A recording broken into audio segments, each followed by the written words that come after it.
The questions we ask define our lives, define our health, define our financial circumstances, define our level of happiness or sadness. What questions do we ask ourselves is beyond the most important thing. Oftentimes people say, why does this happen to me? And that is perhaps one of the most self-inflicting question that one could potentially reflect on themselves. Why does this happen to me? Versus finding ways of reinforcing something positive. So instead of saying, why does this happen to me, or why does this always happen to me, say, how can I start attracting better circumstances? Because literally everything in life, everything is made of energy, right? If you go back to the beginning of time, life is all about energy. And energy comes, and I think it's even in scripture of how words are extremely powerful.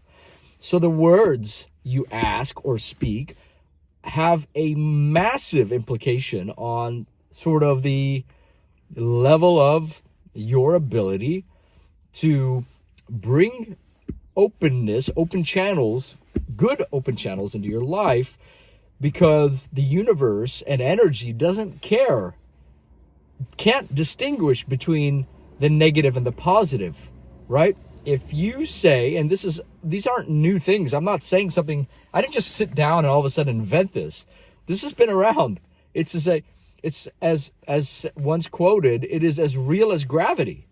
You have the ability to channel the things, and the universe responds to whatever it is that you're requesting. So if you say, I always attract bad things, it's like the world is just saying, yeah, sounds like that's good for you. You like that.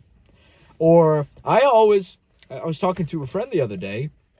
We're talking about improving relationships and how do you get into a better relationship, etc. And he said to me, I always attract bitches. And excuse me, I don't mean to offend anybody but that's what he said. And then he went on to say, he said his coworkers even told him that. And so he now all of a sudden, over the course of many years probably, developed this processing, this thinking that he attracts these kind of women in his life. And I told him flat out, I said, well, that's probably why you keep attracting those women. It's because you believe that you are attracting these women and you reinforce it because now it's literally a part of your thought process.